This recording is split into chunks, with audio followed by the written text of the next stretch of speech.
Good afternoon, everyone. We do apologize for the delayed start. I am Press Secretary Philomena Robertson. Thank you so much for joining us for this live press conference, which is hosted by Prime Minister and the Minister of National Security, Dr. the Honorable Keith Mitchell. As you are aware of the situation that we currently face with COVID-19 and the additional measures announced last evening, the Prime Minister is here today to speak to you further on this. Without any further ado, Dr. Mitchell.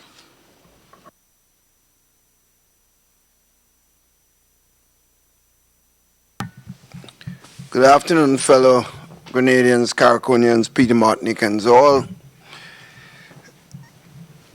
I want to thank all of you for joining me for this important press conference this afternoon. As we have continuously stated, it is important that you rely on official sources of information, and as a government we have consistently ensured that we keep you up to date with all the necessary information, particularly as it deals with the impact of COVID-19. My dear sisters and brothers all, as I said in my last broadcast, we are in the midst of a war, but it's a war that we can win if we all take the necessary precautions and if we follow established regulations. If we truly care about our health and the health of our fellow men, and if we are concerned about the future of this country, the time has come for us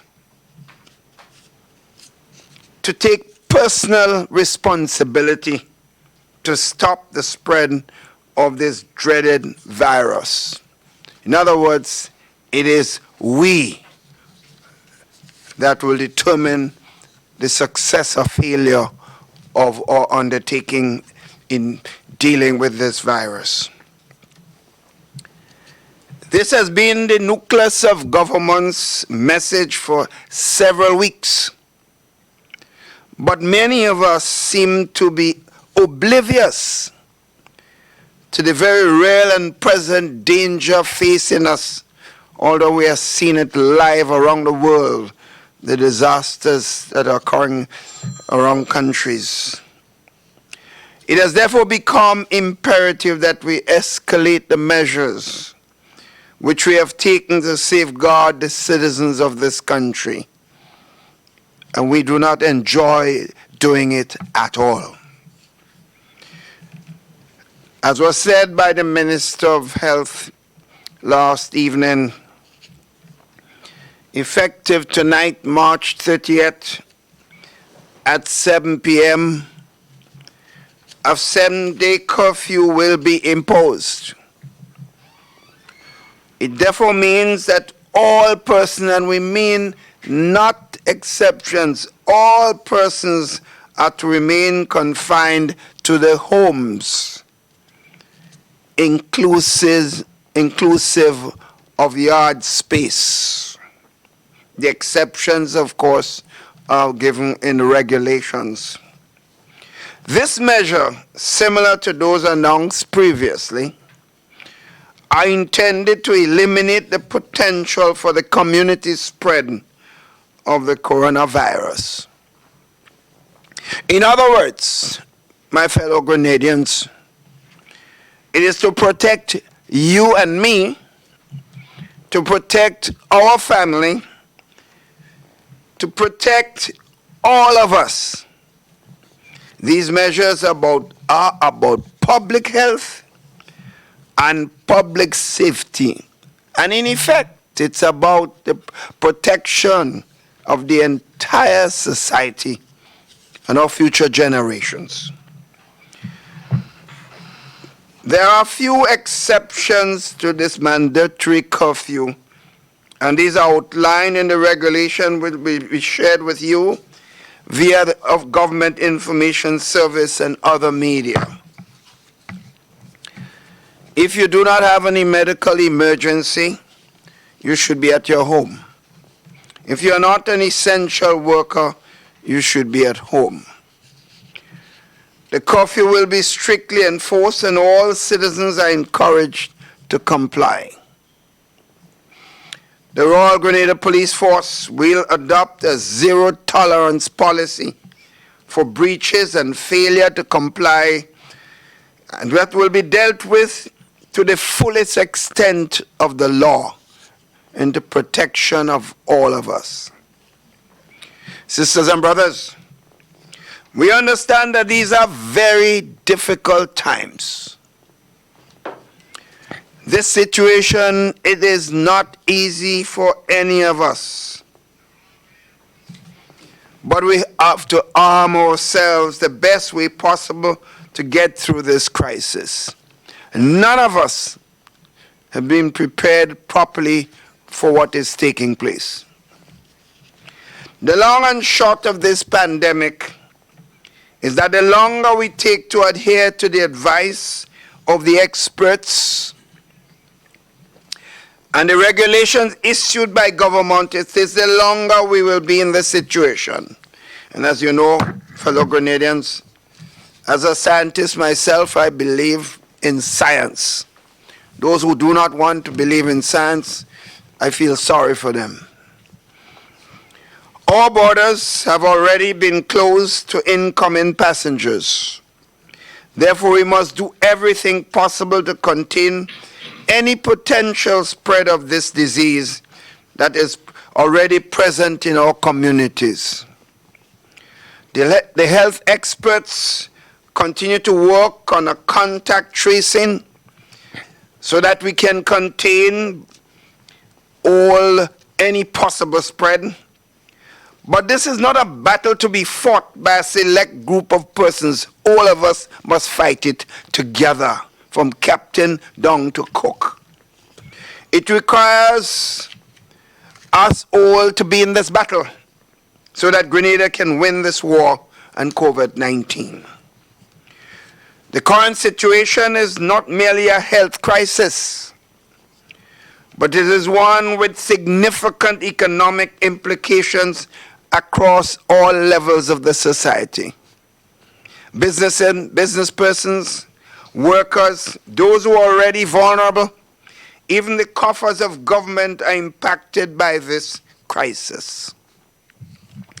Government has already announced a preliminary economic stimulus package, and we continue to examine ways to maintain the economic stability of this country. We are now working on the implementation process for effecting this economic stimulus package.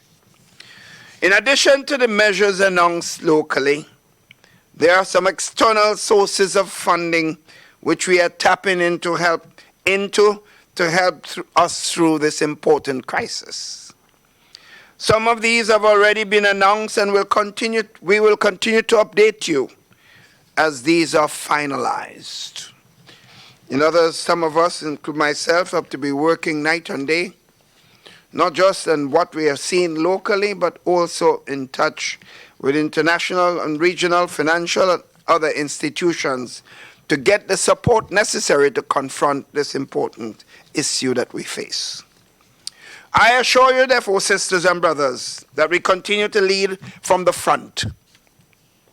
You may not see us as often as you would have liked, but we continue to work in the interests of the country and its people. I hear some people say they don't see the Prime Minister enough. Well, if you see the Prime Minister too much, you should get very worried for him. Prime Minister, like everybody else, must contain himself. Just this morning, I chaired the weekly meeting of the Cabinet, which was held virtually. That means through electronic means, through computers, those of you know. And we continue the business of government, discussing our options and making critical decisions as we have to do. The COVID-19 situation continues to be at the forefront of discussions. And the newly established economic and health committees have been hard at work executing their respective mandates. My dear friends, my sisters and brothers throughout the length and breadth of Grenada, Carrick, and Petite Martinique, I remain confident and optimistic that we will get through this with God's grace.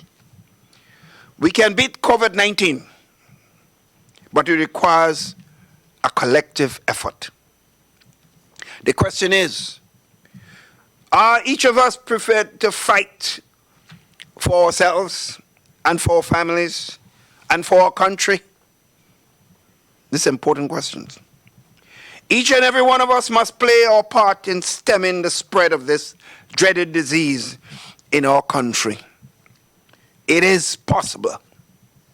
We can do it. And we will do it, I'm confident. We simply have to work together on that single objective.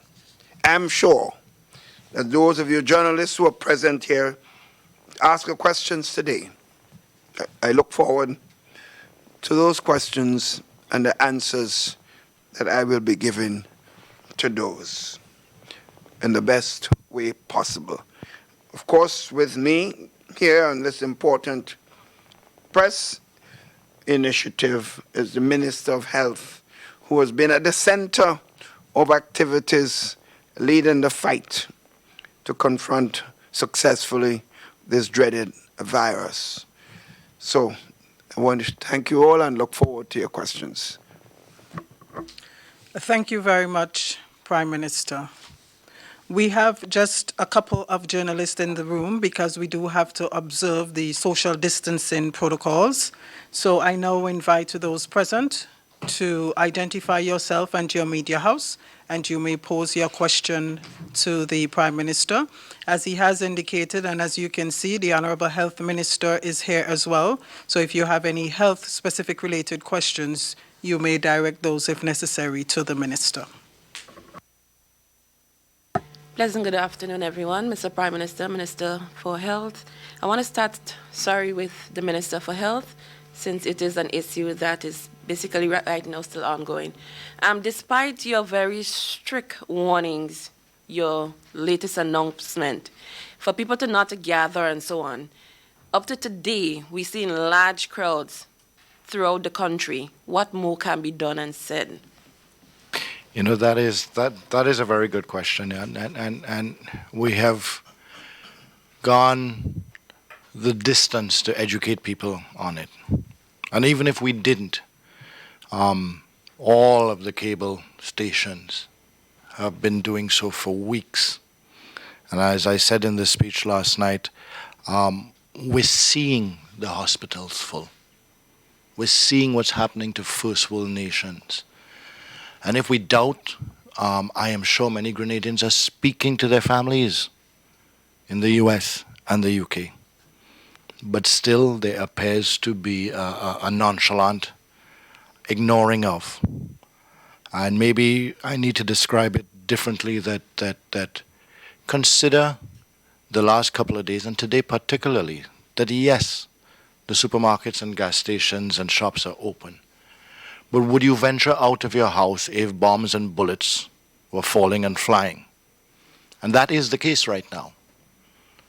There are bombs and bullets falling and flying out there called the COVID-19 disease. It's invisible and it's silent, which makes it even more deadlier. But rest assured, it's out there infecting people. And I see people, we have observed what people are going to the supermarkets for. And they're not going for essentials. I haven't seen anybody coming out with an entire a week's worth of food or so. I see people going for incidentals. I saw people going because they had macaroni and rice in their house. They decided, oh, I don't have potatoes, so let me venture out with the bombs and bullets and look for potato. Let me risk my life so that I can have a little more in my house. Not so that I can have just enough, but that I can have a little more. And that almost is falling into greed and ignorance. And the Bible is full of stories of people who pay the price for that. I just hope that we as a nation do not. But we do need to recognize that this is upon us. We cannot expect to be any different from any other nation. If we as a people make the same mistakes, we as a people will get the same results. So I don't know what more we can do. I think we have done as much as is possible, which is to tell people stay in shelter, stay in their homes, observe the protocol, do not leave unless it is an emergency. And I want to repeat, while we've said you can leave for food, I really want to ask the Grenadian people, do not leave unless it is a food emergency. And not just that you need some more ice cream. Do not leave your houses unless it is a food emergency or medical emergency. And you will have done your part to keep your household safe and your nation safe. Minister Steele, Andre Donald, Real FM. You spoke last evening, and you did indicate that tomorrow, which is today, that we'll be getting some information in relation to supermarkets that will be open and when they will be open. Are these regulations ready? And if not, when will we be hearing about them? The regulations have been circulated as we speak, as we've been sitting in this room. The reason for the delay is the Attorney General wanted to make sure that while we were prepared, or I was prepared to release what the regulations had in principle, legally we're supposed to circulate the actual document. So that has been circulated now. We are also in the process shortly afterwards, probably immediately after this, to be circulating various synopsis or smaller versions of, abridged versions of what is different from the last set of regulations. You also spoke, Minister, about still sticking with the regulations.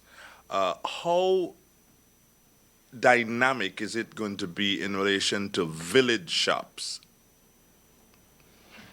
But we are a unique society from that point of view, and therefore, yes, we have to, as a government, find a balance between minimizing movement and making sure people have access to food. So most of the villages have village shops, and that it's a question of, do we make people walk further distances and some people can't, or do we make sure that literally every village shop is supposed to be open and trust the discipline of the people? We trusted the people at the polls, and we have no choice but to trust the people in times like this too. So most, if not all, of the village shops would be open based on the prescribed hours, in order to have people expose themselves as little as possible and for a shorter distance as possible, and hopefully only maintaining that for an emergency. That is the choice we have to make, Prime Minister. I just think it's important because I think clearly we had no choice really but to allow the village shops, but we expect that the management of the shops would also be understanding of his responsibility to protect himself, his family, and the persons who come to the shop. So they should ensure that the people stick to the protocol that have been established and given. And we hope also that the village shops will also keep sanitizer and other things that he thinks is protective of the health of the people. So we expect to see some of us taking steps to be as responsible as possible. So that's not only left up to the consumers, but we also believe those in ownership of the shops and small grocery stores should be very responsible also. And the point I really want to make also, in addition to the question the sister asked the minister a while ago, is that if the limited state of emergency had the effect that we wanted, we would not have to go to 24 hours, It pained me when the recommendation came for me to give support to this. right? It pained me. But when it became clear there is a choice between saving people's lives and dealing with the comfort of some of us, I had no choice. Because I saw it myself as I drove around.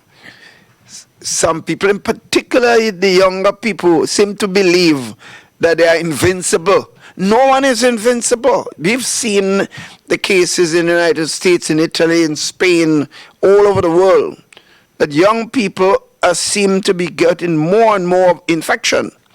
The reason is the older people taking more precautions, and the younger people who believe they're invincible are out there and unprotected. So we are seeing this.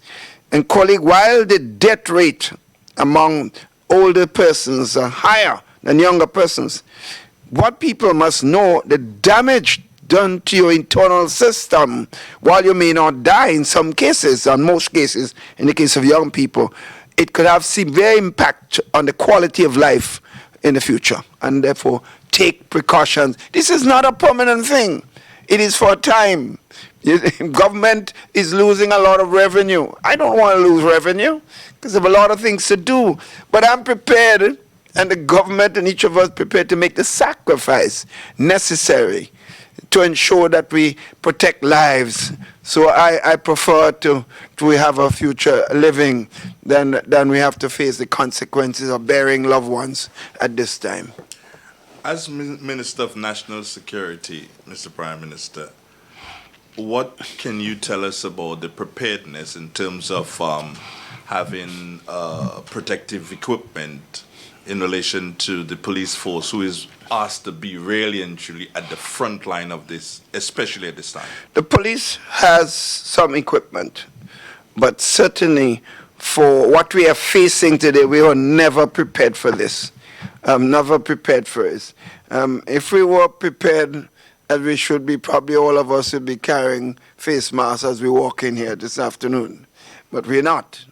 So clearly the police does not have all equipment, so we are searching for equipment to be able to give them all the necessary protection, and of course the health workers who are going out there and have to face some of the people who may be contaminated at this particular time. So yes, we have some support equipment, but not all that we need, but we are in fact looking. The problem you have is no country was prepared for this. You listen to the great United States with its trillions and they can just print money. We can't print. They just go and print.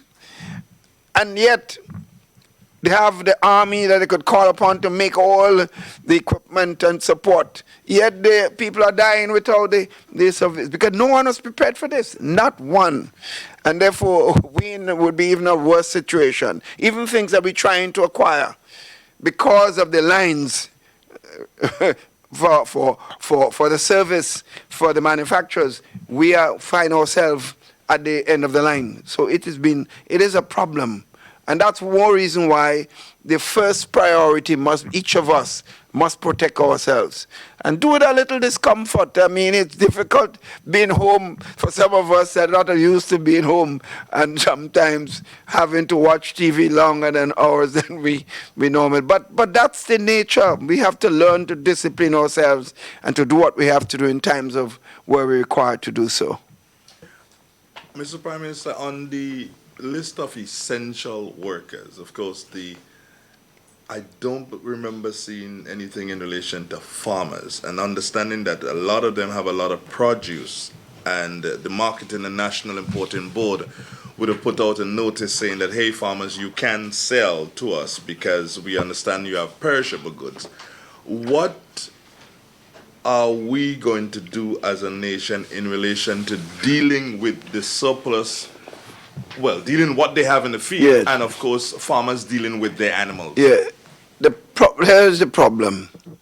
If we ever put out a statement or say to people, the farmers have become essential service, then you have a massive problem.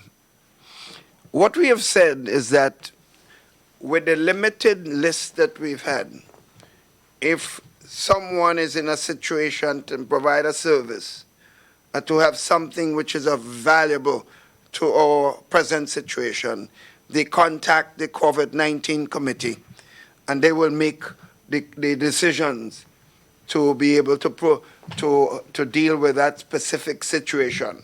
So the committee is on, they have the telephone numbers and all the contact information, they're online. So that is how I think we should deal with it.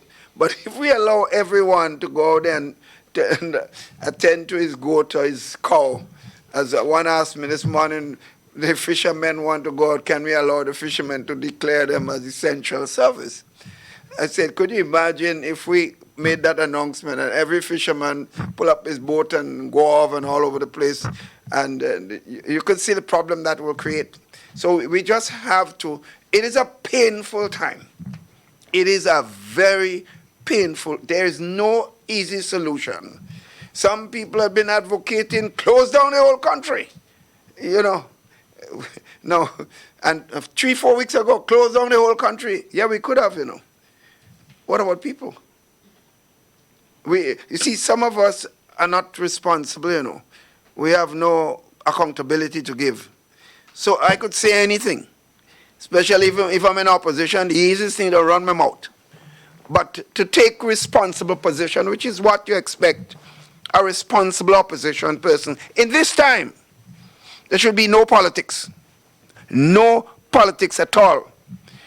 I would make any decision I have to make now and face the consequences of losing votes, saving lives. My main objective right now, save lives. I'm not interested in votes. Now, the time will come when I would use votes as a priority. This is not the time.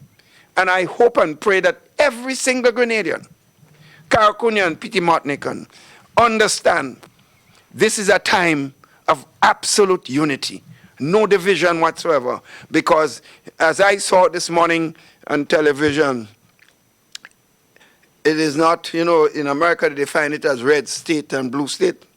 They say it's not red people alone that die, or blue people. All of us will die, red and blue will die. So in other words, yellow or green will die. So yellow and green must save lives. Well, you speak of yellow and green, Mr. Prime. You speak of yellow and green, Mr. Prime Minister, but only a couple hours ago we have heard that there's a possibility of a new opposition leader, which has not been identified by color as yet. Well, can you comment? Well, that's a separate issue. It's not yellow, it's not green, but let's face it, I would have not have expected that anyone would want to take a political initiative in this time. I would have thought that any person with any political smarts would do it either before or after. But you know, I've said already, Andre, I have tried to advise my opposition over the years. They have never taken my advice. So I don't know if I can give advice again. And if my friend would have asked me, I would have said, do it after I would have offered good advice, but that's the nature of life. How cordial was the meeting with yourself and Ms. Bernadine, and what came out? It was a cordial meeting. We did put out a release, which was in a release that the leader of the NDC agreed to, you know, and what I don't understand is to hear some of our key elements, public relations officers and so on, how they bashing the government, and the same thing that she promised me that the party will not do is what I see that being done outside there, which is running their mouths freely and cussing government and cussing, particularly the Prime Minister, who has the responsibility to lead in this fight. So I don't understand these people, but they can only do what their personality dictates, and it's unfortunate. Someone said to me there was a program on Sunday. I hope it may not be true, but the so-called heartbeat, and I heard that we are being accused of bringing Chinese plane in the midnight, as if we're I decided to import the virus through China. Strange enough, strange enough, as we have always said, private planes have consistently come in at different times. And there were no one who came in here who had left China within 14 days. But strange enough, all the contamination that we've had so far, not one from mainland China. They were all from our favorite spots, UK and USA, and one case in Canada. So it is unfortunate.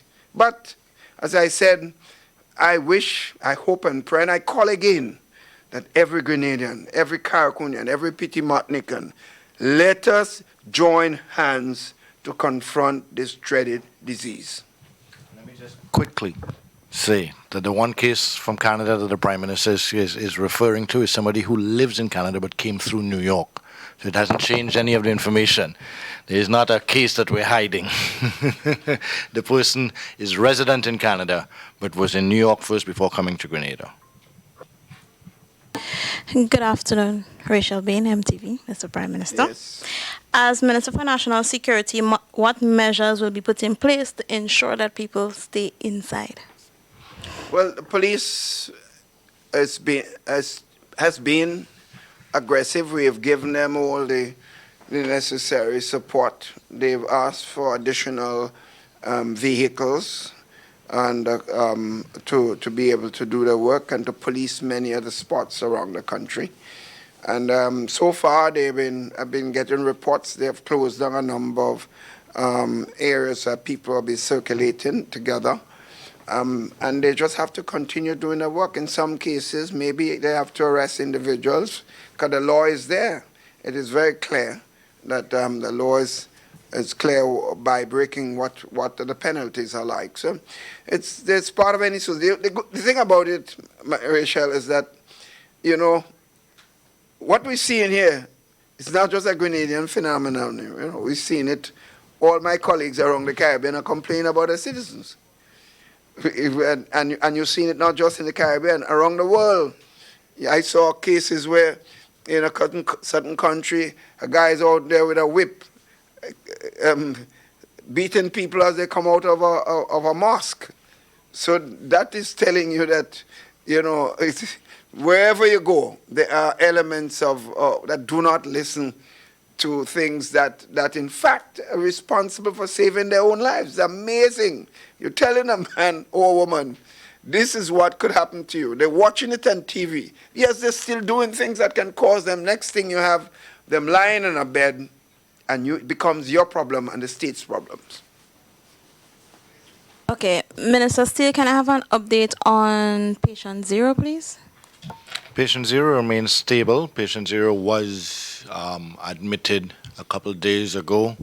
I've lost track on days, but maybe about a week ago, was admitted to hospital and released. Now, I know that has raised some questions, and let me explain exactly why that is the protocol or procedure. Once an individual does not require 24-hour medical attention and is stable, they will be released from hospital and quarantined in their own house. Reason being, patient 0 was the first patient and only patient in the ICU, the COVID-19 ICU unit.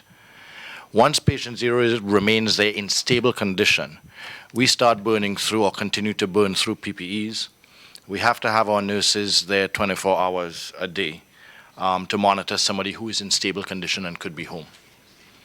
So that's why the individual was transported by hospital to their home, where they are being monitored and the entire property is being monitored, so that the very nurses can get some downtime, one, and two, that we don't burn through the PPEs, because every time they enter the room, to leave the room, they have to discard those PPEs, and so that we save those PPEs for when we actually have an emergency to deal with somebody, a medical emergency, in other words, to try and prolong or save their life, because they are truly in need of an ICU treatment.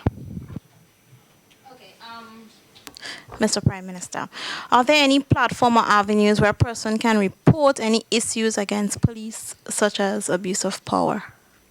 Certainly, the commissioner certainly is the one you would want to appeal to, and he has his contact information. That's public information.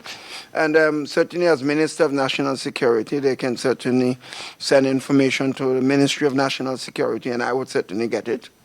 So they all give their information to the parliamentary representative or any person of a certain standing in the community. Make sure they get it, and make sure it reaches us, and we will deal with it accordingly. Because while we give the police the responsibility and the power to do certain things, we do not give them a license to mistreat people in any way whatsoever.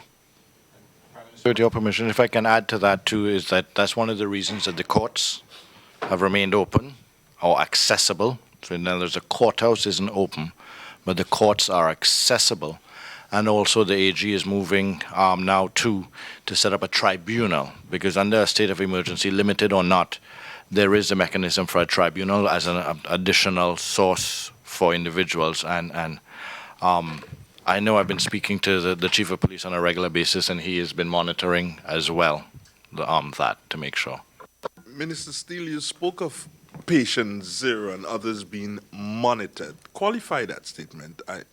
I'd love some clarity on that. Property under 24/7 observation and individual being checked upon at least once an hour or so. It depends on one, the risk analysis, so the age of the individual, or pre-existing conditions or so of the individual, how regularly the individual would be monitored by medical personnel. But there is not going to be a regular entering of the property or so by medical personnel, again, because of undue risk and use of PPEs. They are... Sorry, sir. Just add that while the Ministry of Health and the government and authorities are doing what they have to do, I keep saying the fight we have in this is not to just the government, and is each of us. So if I was living in that community, I'll be a policeman too, watching that house, because I would not take any chances on my family or friends or neighbors going into that place. So each of us must also take some responsibility to monitor that place also.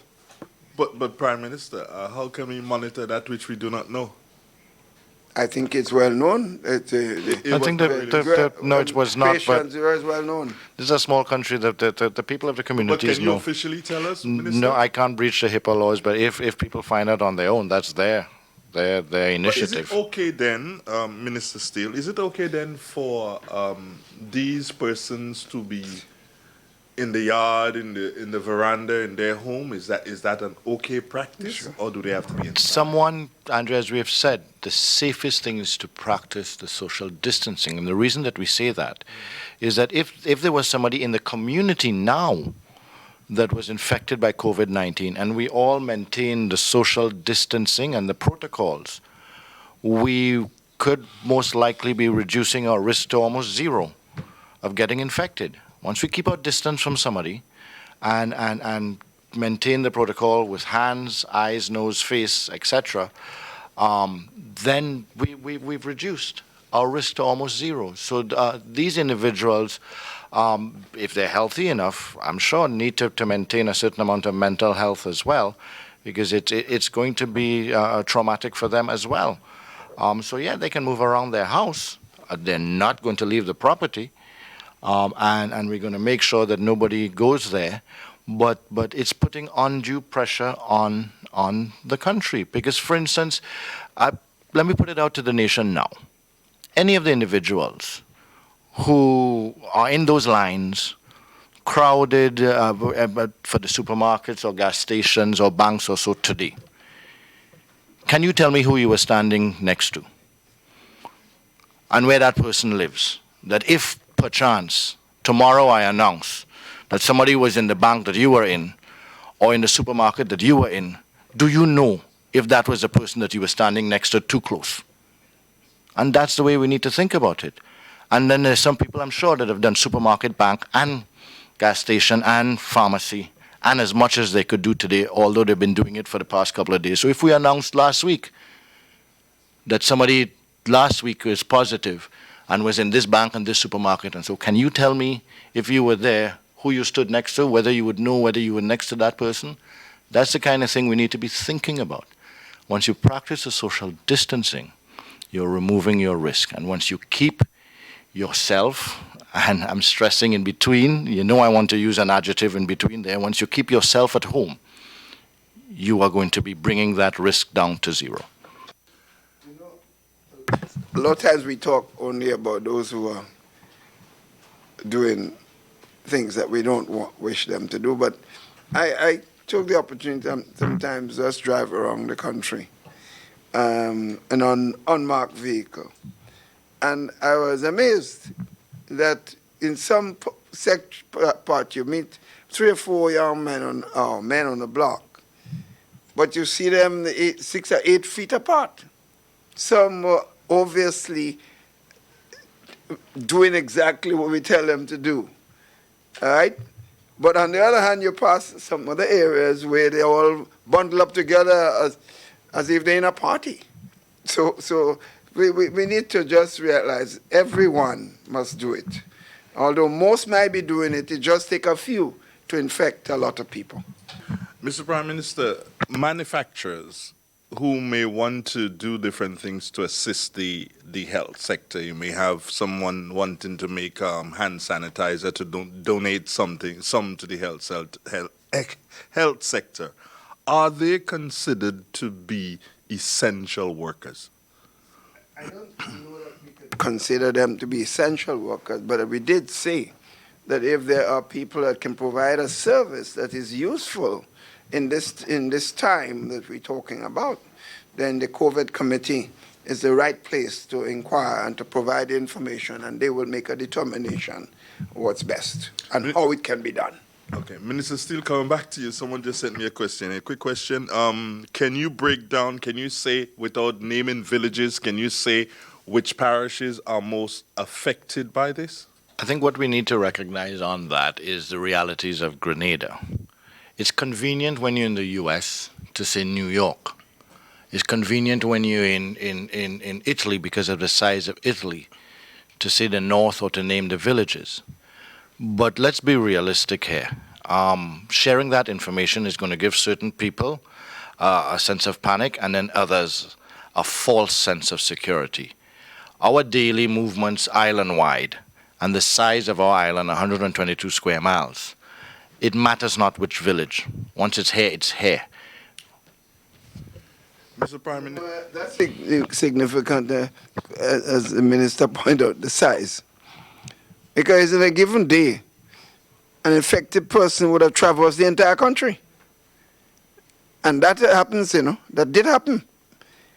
And therefore, one cannot say, well, because that person was in Happy Hill, that means Happy Hill is the place they would have traveled to St. George's, they would have traveled to St. Andrews. So one has to really, that's why you have to make sure you get all the information, all the contact that that person had during the period of their visit, because it's a small country. And that's why it's so dangerous to have people infected walking around and moving around. Mr. Prime Minister, the security forces are right now focused mainly, if I may use that word, on ensuring that people maintain the protocols. However, it seems to have started over the past 24 hours. There was a break-in, in Sauters.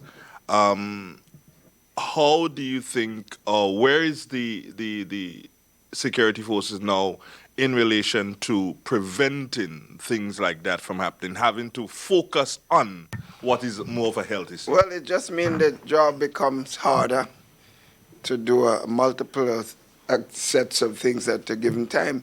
It's just some strange people. You recall, Ivan, when the place was completely destroyed, men took the opportunity, instead of going to secure their family, they took the opportunity to go and loot. There's a mindset sometimes in no system or institution or country or police force can can deal with all circumstances. I mean, why would someone at this time concentrate and going and breaking open a place in a time that his own life could be in jeopardy? He may collect some goods, and next thing he gets infected somehow because he doesn't know who was there before, who touched the door and left some virus there.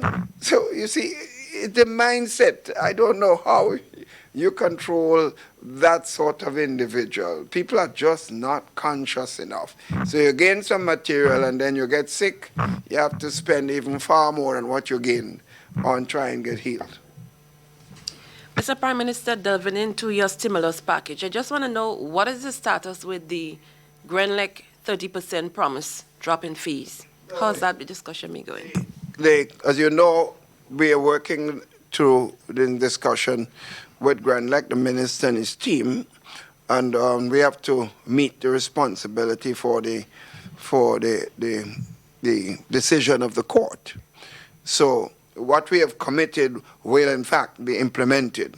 We didn't give a time because clearly until we gain complete control. So in other words, we have promised the bills of March, April, and May would be reduced, but we couldn't tell them it would definitely come at end of March, end of April, or end of June, or end of May, sorry. But that's a promise the government has made. When it will come, we can't say until we have complete control of the company. As it relates to essential items, I know discussions continue as the situation change. Yes. Is there any plans to looking at reducing VAT on essential items, supplies like food supplies and so on? Not food at this point in time, because government is, as you know, is taking initiative to provide food to the vulnerable, and we've taken decision to pay workers and all sorts of things right now. And the money has to come from somewhere. And as you know, since VAT is the only main source of income, because we removed, remember, personal income tax was removed years ago, and we just raised it to for $36,000 and more. So if we go and cut VAT out, that means we cut all revenue out. We won't have money to help anybody. So we can't. That's why people have to understand when some people are making statements that we could. They want to know whether we could forego VAT. I said, well, then we could resign, because I mean, if we forego revenue, the government won't be able to help anybody. And you see, VAT, my friend, is a tax that you already collect. It's not yours. So when people ask me if they could, what are you asking? You collect the government money, you collect your profit and the value of your goods. You collect a tax for the government. How it could be asking me what you should do with it? It's like I give you a few dollars to give somebody, and you had a little incident, you decide, well, you're keeping the money, you're not going to pay it. That doesn't make any sense. It's not yours. So pay the government its VAT resources. And that's all we are saying to people, because the government is now committed to help so many people. We were looking, a lot of work was taking place since you mentioned it. We announced the stimulus package, but you realize a lot of work has to be done. How do you get the names of all the taxi men, all the bus men? How do you know all the workers in every single hotel and guest houses and restaurants and bars? It's a lot of work. And I must give the staff of the Ministry of Finance and other concerned citizens who have come forward to help a tremendous credit. They brought yesterday, we were working all afternoon yesterday. And when they came with all the forms that they have already designed, I was amazed the amount of work that was done already. And today, for example, they're doing a revision, because I gave some directive as to how to, some of the modification and going forward. And so the hardest task we face right now is identifying the vendors, because we want to help the vendors, the tourist vendors who normally would do well at this time of the year. They get nothing right now because all the cruise ships have not come to our shores. So and the market vendors, we have agreed, while some of them can sell some of the produce in marketing board, we don't believe marketing board will pay them the price that they normally will get from individual members like us who go to the market. So we will want to give them something too. But But where do you get that data? I mean, in the case of the workers in the hotel, they're on the Inland Revenue file, so you could go and find out how much they were making, and so on. But market vendors, bus drivers, taxi drivers, a lot of work has to be put in place. We're working at it, and I think we're getting there. If you was to give an estimation as to how much money is government going to have to find to fit all of these payments? Well, that's the task. That's the task where we are, because remember, I stated an amount that we make available. Remember, we don't know how long this thing could go on. So while we said 3 months, it could be 5 months, 6 months. So we can't just eat up the 20 million overnight like that, because if it doesn't end now, in 3 months, we'll have to find additional resources. So one has to be careful. So for me to say now how much it will cost us, first of all, I have to decide how much of the wage, what percentage of the wage of an individual worker will we support? Is 40%, 30%, 50%, 60%? I can't say it. So we're looking at numbers. And what is the NIS contribution to each of those workers who are now unemployed? Because they have a role too. So we believe, that's why we said, a combination of NIS, the government, and the employers should join hands together to make sure the workers are not marginalized. So it's difficult, my friend. All I can tell you is a substantial sum of money, and it's going to be a lot of resources. The positive thing is that, and that's why when people say they have not heard me and seen me, listen, we've been working. And remember, it's the Prime Minister and Minister of Finance that the international institution will work with. And because, fortunately for us, we have been so successful in our structural adjustment program and meeting our fundamental responsibility to managing the affairs of the country, and being fiscally prudent throughout the last 6 years and so, we're in a good position, better than most countries in the region, to get the kind of support necessary. So it's looking good that we'll get some significant support to help us, but even then, we still have to find some local to support it. So we will be announcing soon, because at the first of the month, we have to start preparing. We hope by the 20th of April, we should start paying checks to those individual persons.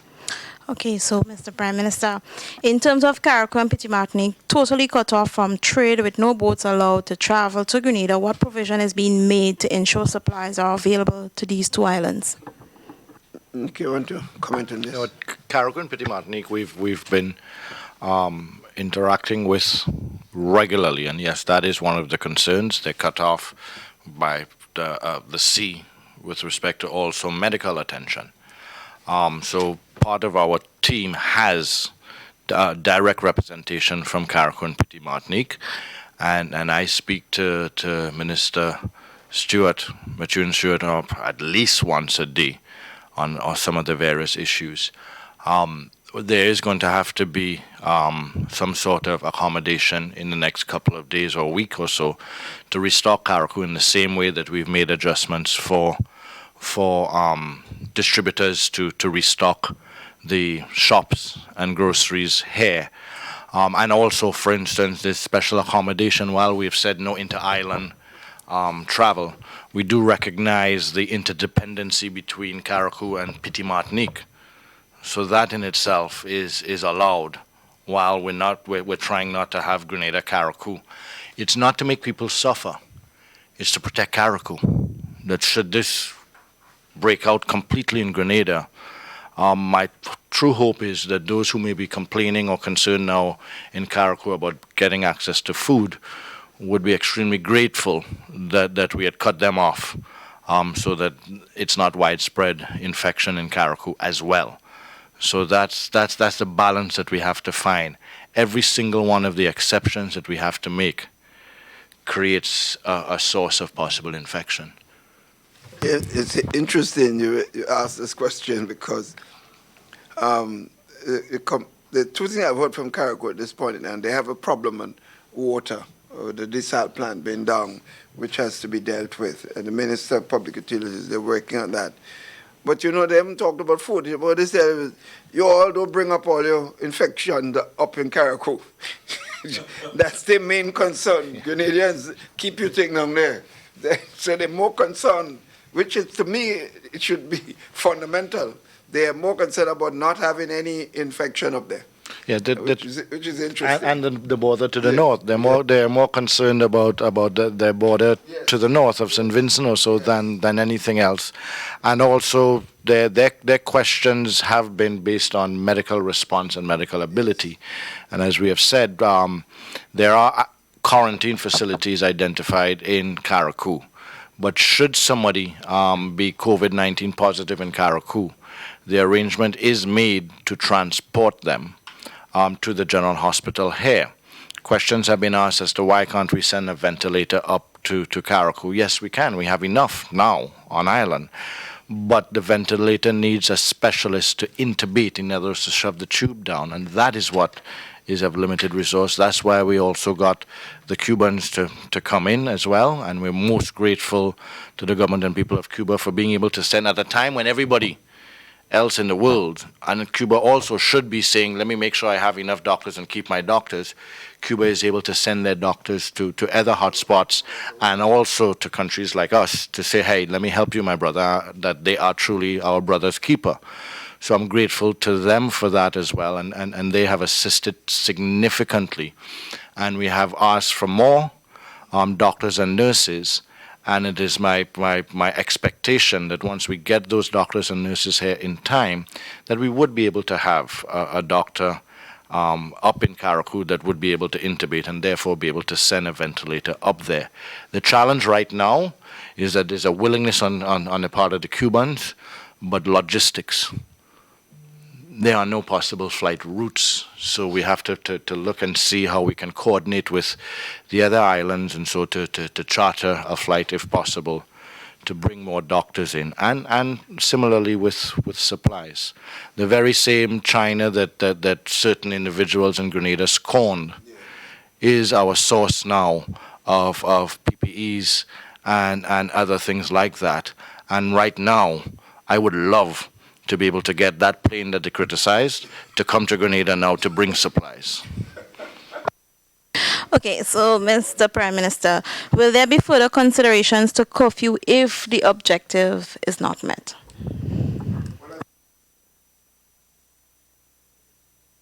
Done a 24-hour curfew. The only additional thing is if we notice some areas that we have allowed as essential is becoming a problem, then we'd have no choice. But we'd have to weigh the factors involved. What measures were put in place for self-employment or small businesses? They announced an additional $5 million at the Grenada Development Bank. But that could be more the recovery stage, because businesses are not operating now. So it is for stimulus to resuscitate business activities post COVID-19 period. So that is there, and we have the $7 million additional to what we had in the budget for small hotels. So that also is there, and of course we are looking at various initiatives to help business with the GIDC and other areas of government services. So it's going to be a tall task for all of us, but as we go forward, because we believe small businesses is a key factor in economic development, so we'll have to do everything possible to encourage them to recover after this exercise. Mr. Prime Minister, you're talking money, you're talking figures there. How challenging do you believe it will be, understanding what is now, in terms of meeting your government's commitment and salaries for the next 3 months or so? Well, as I said before, because of the way we manage our business, we are able, if we do not stretch ourselves unnecessarily. That's why when the sister asked the question, when Sharon Blackman asked the question a while ago, how much money, we say we in the process of going forward, Sharon, is that we have to look at what our commitments are in the next few months in terms of wages, because one thing the government has done, we are not sending home one public servant, so people are working with government. So we have a full salary commitments to make in the public service. So we have to watch that, and we also have to realize there's going to be an increase in needy assistance support, because this situation would have marginalized more people and we will see poverty increasing. So we must have increases there. In the area of health, we might see more health-related problems, so we'd have to have additional resources there. So we have to look at projection in so many other areas for increases, not decreases, increases. And don't forget, we have the bushers who have not had a day work for the year yet. So we have to plan for them also. And you're talking hundreds of people who continuously need government support on the roads throughout the length and breadth of the country. So as an overall, to answer Andrew's question, I'm confident that if we do what we have to do and Grenadians are reasonable and no one expecting to have government to support them unnecessarily, then I think we'll be able to do it. We'll be able to meet our responsibilities. Okay. Minister Steele, two things. One, somebody just said that they've seen a different side of you. I don't know what they mean by that. But my question to you is, any new cases, and have you sent out any new tests that we supposed to be hearing of pretty soon? No new cases. Yes, we have sent out new tests, and the RSS aircraft passed in today again, but it passed in today this morning. So we're in discussions to see if we can get it to pass in again this evening. In terms of a new side of me or different side of me, look, rest assured, all of us, the world around is going to be a different place as a result of this. So I can't expect to be any different, all of us. But I want to comment on the testing, because there's been a lot of questions on the testing, and one of our roles, responsibilities, as I said last night, is to listen and react. So there will be launched by end of today a website that you can see live the number of cases worldwide, the number of recoveries worldwide, the number of cases in Grenada, the number of tests outstanding, and the number of positive results. So you can see that live. And in terms of the positive results, it's adjusted after we make the announcements, because I don't want people to ignore the announcements. But with respect to the testing lets us know what the reality is. It doesn't change the reality. Testing lets us know what the situation is as of when we have tested. So if I am saying, and we've been saying for quite a while, that we believe the reality is that there are cases out there that we haven't found as yet, the testing will let us know, okay, we found one or two or three. It doesn't mean that because we found one or two or three more, that at that point there were only one or two or three more. It just means that that's the reality that we are able to see. But I guarantee you two things. As long as people continue the type of activities that we're seeing today and the previous days, there's going to be a lot more testing. A lot more testing. And each time, and I'm begging on this because we're entering a new period as of 7 o'clock tonight. What we entered tonight, if on the first break for people to come out for food, which would be Wednesday, if the same thing happens on Wednesday as what we saw today, we as a health committee, COVID-19 committee, are going to have no choice but to go to the Prime Minister to say that it does need to be extended further. And if on the last day of April, the 6th of April that we said this would end, if the activities start back again, we're going to have no choice but to go to the Prime Minister and ask for a further extension. As long as the ignoring of the protocols continues, we have to protect the nation as a whole and those who are complying. You know, in all this, we have to have lighter moments, huh? And so last night when we decided that the Minister Steele is going to do the address, and we decided that I would do this press conference. We got a few calls from people Prime Minister, please, you do the address, because every time Mr. Steele come, he announcing more cases. So I thought that was funny. I like to note. So about me, I don't announce cases. Mr. Steele, anytime they hear him, more case, more case. Mr. I'm the Prime bearer Minister, of bad news. the media. I'm part of the active media, if I call it that, and so others here. And there's some of us in the media who understand and know what we have to do. But there are others who may not necessarily be doing what they ought to be doing at this particular time. Is there anything that gives your government the authority to mandate to all media houses, be it television, be it radio, and of course newspaper, to do what they ought to do at this time? You know, I have consistently, Andre, you've heard me over the years talk about the irresponsible nature of some persons involved in what I consider so-called press, because to me they don't represent. When I talk about press persons, I talk about someone who is bring news based on facts, and who doesn't have an axe to grind, but simply brings information, and who likes it, who doesn't like it, but the facts speaks for itself.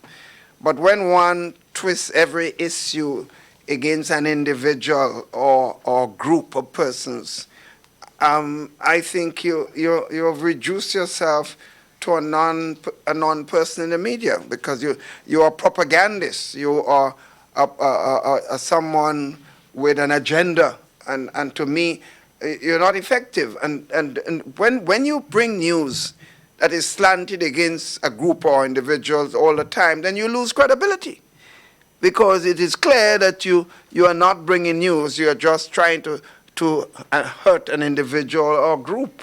And to me, that's not a media house. I mean, I hope and pray we've gone back to the days we could have more of the Alistair Hugheses and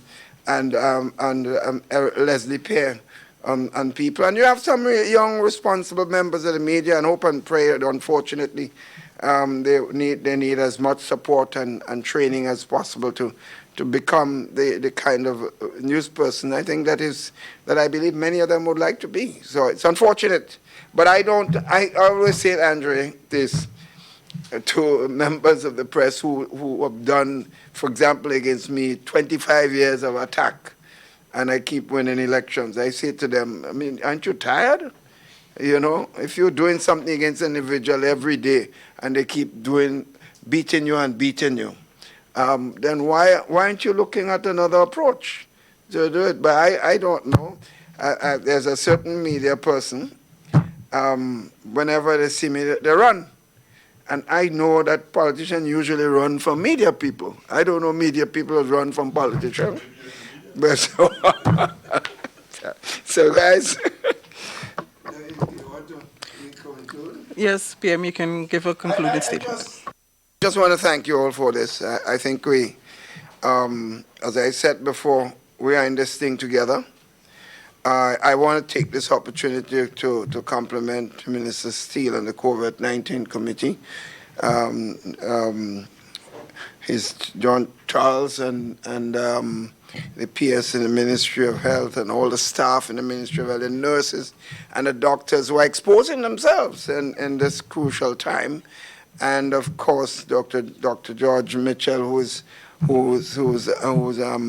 come back on as the COVID coordinator, helping to deal with some of the problems. I just want to compliment them and to compliment the nation as a whole, the public servants who are coming out now, even now under a state of emergency, to ensure that people get paid, because we can't ask everybody to stay home, because the Accountant General's office must continue. The finance officers in every ministry, the PSs have to be on, not necessarily every day, but they have to be there. And the work of the government continues, because they have to support services throughout the length and breadth. So I want to take this opportunity to compliment all of them. And I've seen some people that step up to the plate who probably never did that before consistently. And that's good for the country, that we've seen patriots when they are needed to come forward and give the service. So I want to thank all of them, and to thank my colleagues,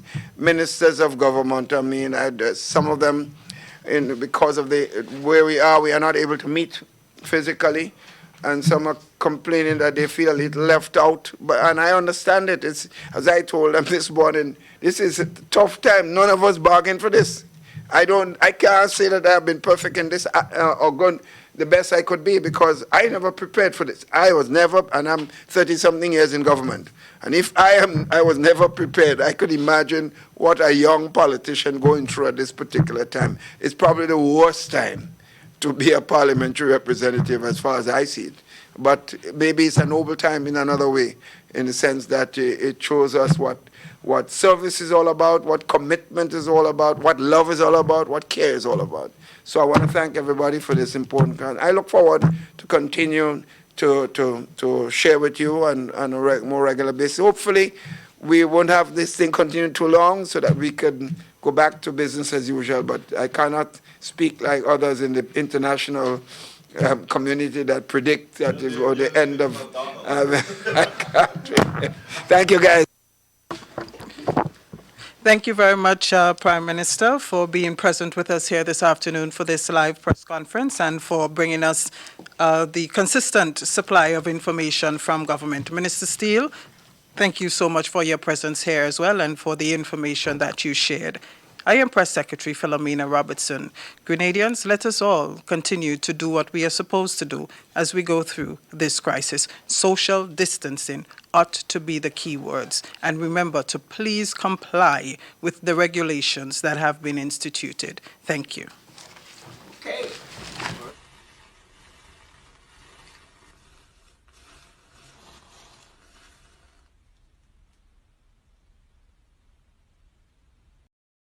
Jerry, why government trying to change laws and regulations relating to the electricity sector? Susan, do you know that the government sold majority shares in the then government-owned electricity company? You serious? Grenlec was owned by government? So how much they sold the company for? The NDC administration in 1994 sold 50% of the shares to an American company for $15 million. 15 million? You call that sell? That was a giveaway, man. Well, I'm happy someone like you said that. So, what the NNP government trying to do now? Susan, the main reason the government is trying to change the law is to ensure that ordinary Grenadians like you pay less for electricity. Do you remember when we used to pay more than $2 per minute for some telephone calls? Well, today we pay as little as 30 cents per minute for local calls. That's because the NNP administration took the bold decision back then to change the law and open up the telecoms market. Boy, I remember how much I fought against that. The thing is, I never trusted that plan. But now I'm seeing the benefits. I can even talk to Tom, Dick, and Harry for free. I mean, Jane, Jill, and Mary. Well, I'm not concerned about who you talk to. But more importantly, Susan, how much was your last electricity bill? Don't go there. I was just disconnected. I can't even afford it. That's why the government is trying so hard to find a way to reduce the cost of electricity in Grenada. We have the highest rates in the region. COVID-19 spreads from person to person through the droplets that are produced when someone coughs or sneezes, which makes it easy to spread between people in close contact. Now let's get prepared to stay healthy. To reduce your chance of catching or spreading COVID-19, practice these simple everyday preventative measures. Droplets can also land on surfaces, so ensure that you wash your hands frequently for a minimum of 20 seconds or sing the happy birthday song twice.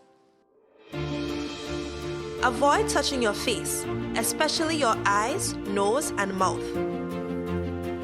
If soap and water are not readily available, use an alcohol-based hand sanitizer with an alcohol content between 60 and 90%. 70% is ideal. When you cough or sneeze, cover your nose and mouth with a flexed elbow or a tissue. Dispose of the tissue immediately and then wash your hands. If you notice someone has a fever and cough or other symptoms of respiratory illness, avoid close contact when possible. Let's all do our part to ensure that each and every Grenadian remains healthy. Our health is our collective responsibility. Stay up to date with all that's happening with the new national party, NNP. Send us a message via text or WhatsApp on 405-8683 with your name, email, and constituency. Stay in the know with NNP. Get updated.